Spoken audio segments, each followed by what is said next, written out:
लंबे संघर्ष के बाद आखिर राष्ट्रीय लोक जनशक्ति पार्टी पासवान गुट के मुखिया चिराग पासवान के दिन लौट आए हैं।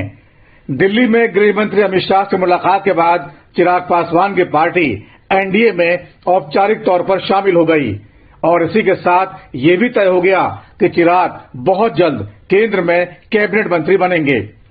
2 बार के सांसद चिराग पासवान की तमन्ना बिहार के सीएम की कुर्सी पर बैठने की है। नीतीश कुमार के बाद खाली होने वाली सीएम की कुर्सी पर एक और जहां लालू पुत्र तेजस्वी का दावा है, वहीं दलितों के बड़े नेता स्वर्गीय रामविलास पासवान की विरासत संभाल रहे उनके बेटे चिराग पासवान भी खुद को तेजस्वी से बड़ा नेता मानते हैं। जब चिराग पासवान के पास सत्ता का सहारा नहीं था, तब तो उन्होंने बिहार के सीएम नीतीश कुमार को हिला कर रख दिया था और अब जब वे खुद मंत्री बन जाएंगे तो जाहिर तौर पर क्या क्या करेंगे। हाल ही में पटना में पुलिस लाठीचार्ज पर वे नीतीश कुमार पर जमकर बरसे थे। कौन जिम्मेदार है? मुख्यमंत्री नीतीश कुमार जी बताए ना। जिस तरीके से विजय बाबू की इसमें जान गई, कौन जिम्मेदार है? और ये जिम्मेदारी तय करनी होगी और जवाबदेही मुख्यमंत्री नीतीश कुमार जी को लेनी होगी। प्रदेश के गृह मंत्री भी आप ही हैं।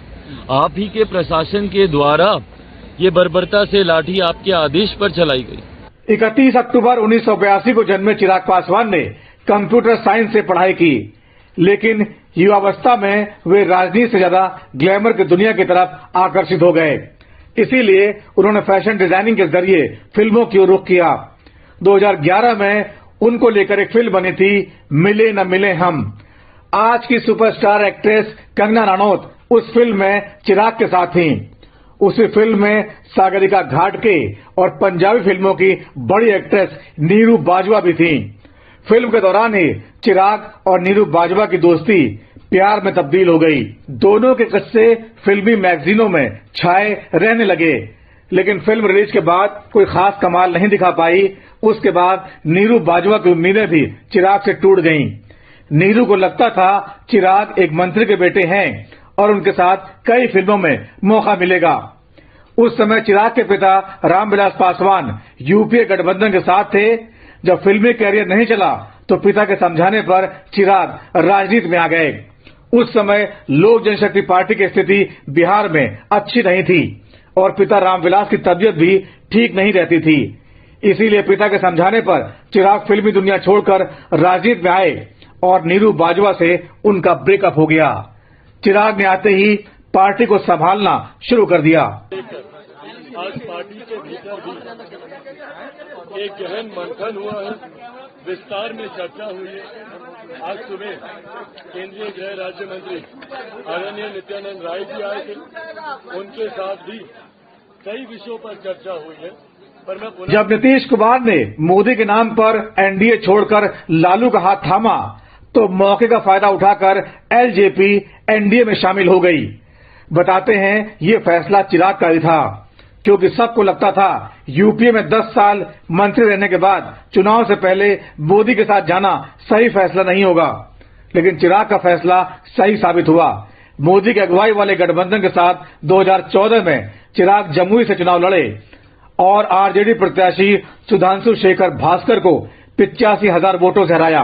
पहले कांग्रेस गठबंधन वाले यूपीए सरकार में मंत्री रहे रामविलास पासवान बाद में बीजेपी सरकार में भी मंत्री बन गए, लेकिन 2020 में उनका निधन हो गया।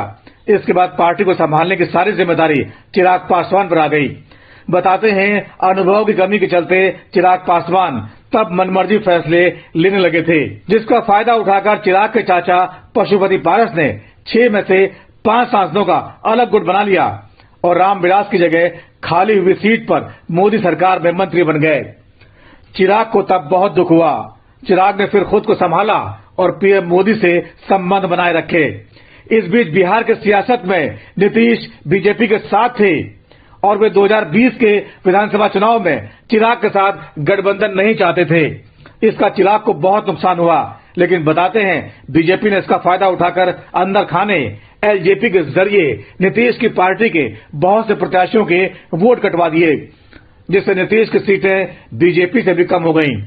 यहीं से शुरू हुआ नीतीश और चिराग पासवान की कट्टर दुश्मनी का दौर। चिराग पासवान खुद को मोदी का हनुमान बताते रहे। वे भले ही औपचारिक तौर पर एनडीए का हिस्सा नहीं थे, लेकिन केंद्र सरकार का उनको सपोर्ट मिलता रहा। इसका कारण है बिहार में 60% पासवान वोट।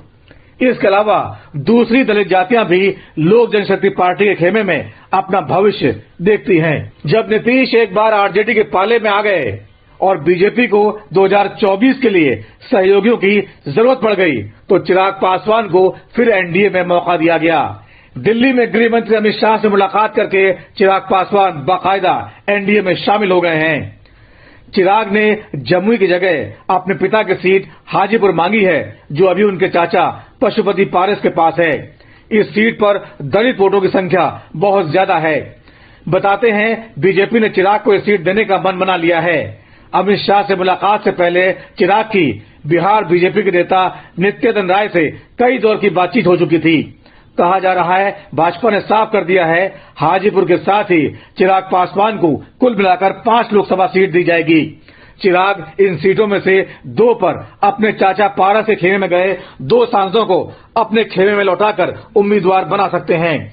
यानी एक तरह से चिराग ने अपने चाचा पशुपति पारस को निपटा दिया है और इसी के साथ पार्टी तोड़ने का बदला भी ले लिया।